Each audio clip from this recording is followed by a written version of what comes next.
Hello everyone, it's Mike Levin, Monday, May 16th, around 8 a.m.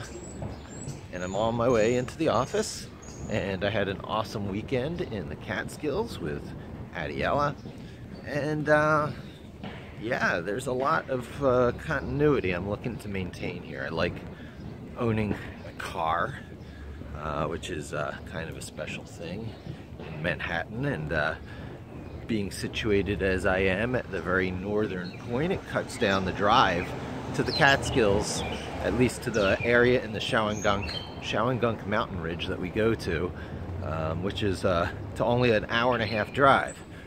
So you get to some pretty spectacular land with, you know, about the same amount of time that a lot of people spend on just their commute to get to the office. And this weekend we went to Buttermilk Falls, which is this gorgeous, gorgeous waterfall across 209 from us. So basically we walk out of our colony, we walk about a mile away, and there's this incredibly beautiful, what you would imagine as a little island waterfall. Like, it makes me think of the Puerto Rico vacation, just right there in the middle of upstate New York in the woods, with a cave behind it, Scooby-Doo mystery style. So that was fun, and now my mind swings back to work. As I turn around here to go down the 215 steps, and I will go through the transition from a wonderful weekend time with my kid to what's going to be wonderful work time at the office, because I'm sort of falling back in love with my workflow. And I do attribute it, a lot of it, to the Python programming language, working in Python. The last time I had this feeling was when I was working with VB Script, Visual Basic Scripting Edition, under ASP, Active Server Page, which was a Microsoft technology that ran with IIS 4 and 5. I guess it still runs with it, but that's when it was in its heyday. And, you know, integrated with SQL Server 6, 6.5, 7. That's about when I was doing this similar sort of work. And that was the Microsoft equivalent to the then evolving LAMP stack. And I never went the LAMP direction back in those days. I was definitely on the Microsoft camp.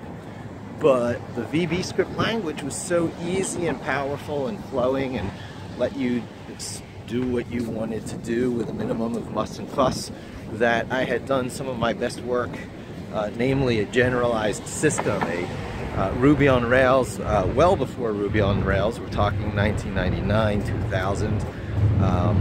A joyful framework that sprung a whole web interface application to life just by pointing a single file at the initial tables, and the rest was reflection and discovery and getting the relationships for a default CRUD application: create, record, update, delete, and then that kind of stuff became totally unnecessary, and because, you know, web databases, Google spreadsheets, I mean, who needs to stamp out these little Ruby on Rails style web apps anymore, when essentially a version of Microsoft Office is all online, available for free, web-based. So I sort of drifted away from that and looked at how to re-platform myself as Microsoft dropped support for Active Server Page, and tried a whole bunch of stuff, namely C# under .NET, and also Visual Basic 6 under .NET, along with Java. I believe it was JR2EE back in those days, and none of them really stuck. I tried switching to Ruby and Ruby on Rails, but after my framework, it just didn't do it for me. The benefits of switching to a you know, off the beaten track language that I really wasn't enjoying because of the forced object-oriented notation of even the most simple tasks. Why make that switch to something that wasn't a fully mature platform and didn't have client libraries offered everywhere you go? And of course that was many years ago still, I don't know, no, I guess that was 2006 and so when I was trying to reposition onto Ruby, and I looked at JavaScript on the server before the days of Node.js. It was something called Helma back then that ran with a Rhino engine, and it was completely unusable in those days. Only skipping this train, taking the next one. And let's see. Oh yeah, eventually found my way to Python after a friend, Guillaume, who was someone who I helped bring into a company I was working for back then, Scala, told me I should look at Python when he heard I was looking at Ruby on Rails. I was like, yeah, and I put that off to the side. And then it was really many years later, it might have been 4 or 5 years later, when I was encouraged to take it up again by a friend of mine named Kevin Garrity, who ran up analytics at 360i. And I was doubly encouraged because the client libraries were in fact given out for Python for the Google APIs, which back in those days really meant GData, because they didn't have this whole massive API console interface. It was GData and a few others to interact with a few core services. So I took up Python and started to really fall in love with all those things about it that make it more of a framework than a programming language.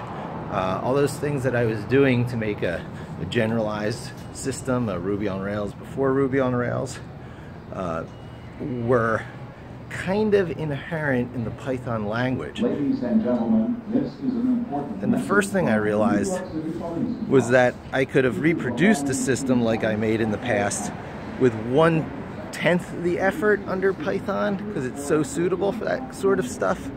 And of course decided not to do that because, again, Google Sheets.